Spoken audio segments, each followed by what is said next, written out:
Oke, berjumpa kembali kita di part ketiga mata kuliah keuangan komputer mengenai data backup sama disaster recovery ya.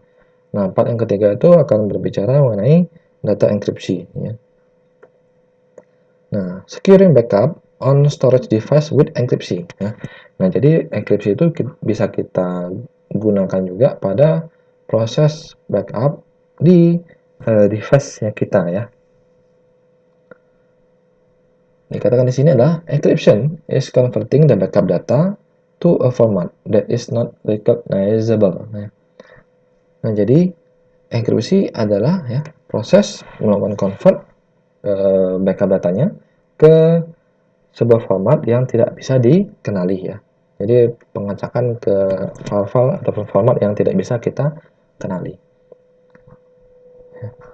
Though making backup on external storage media is safe and reliably, the external media may still be stolen or corrupt ya, making it impossible to restore the data. Nah, jadi dikatakan di sini kalau walaupun kita sudah melakukan backup di media storage yang eksternal kita, itu aman ataupun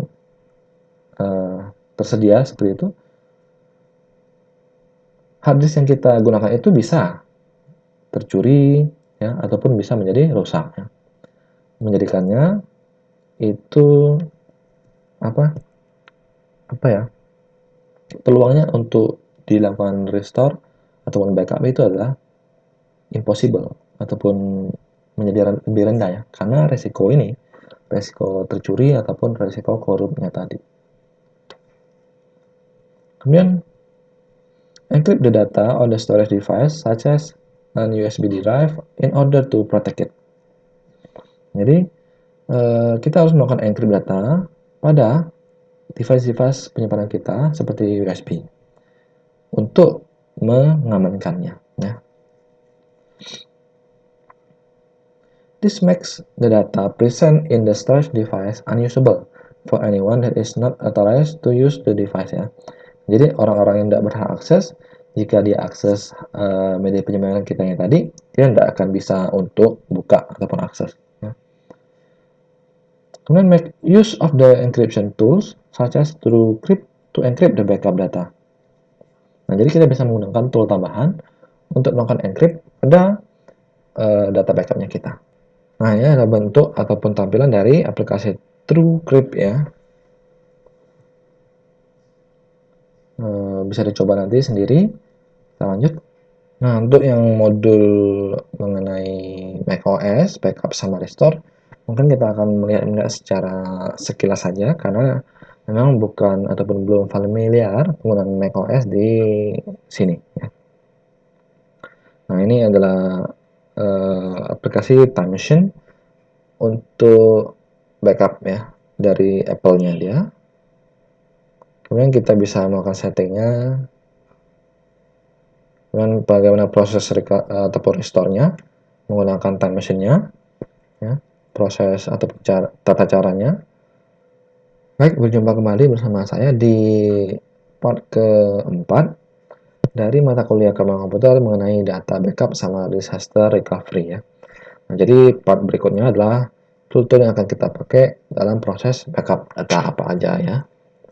Nah, kita bisa menggunakan Acronis True Image Home. Kemudian kita bisa menggunakan Nova. Nah, itu adalah mereknya. Acronis, Nova.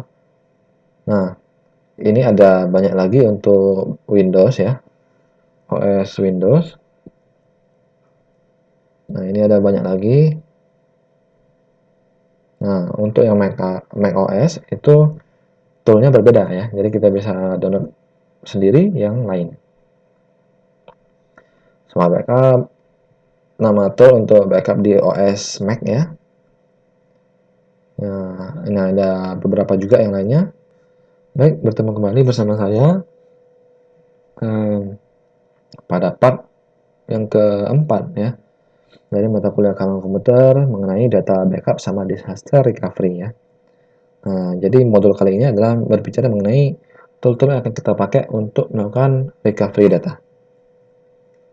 Nah, yang pertama dari OS-nya Windows, kita bisa menggunakan software recover my files, ya. Kemudian ada is/as data recovery wizard.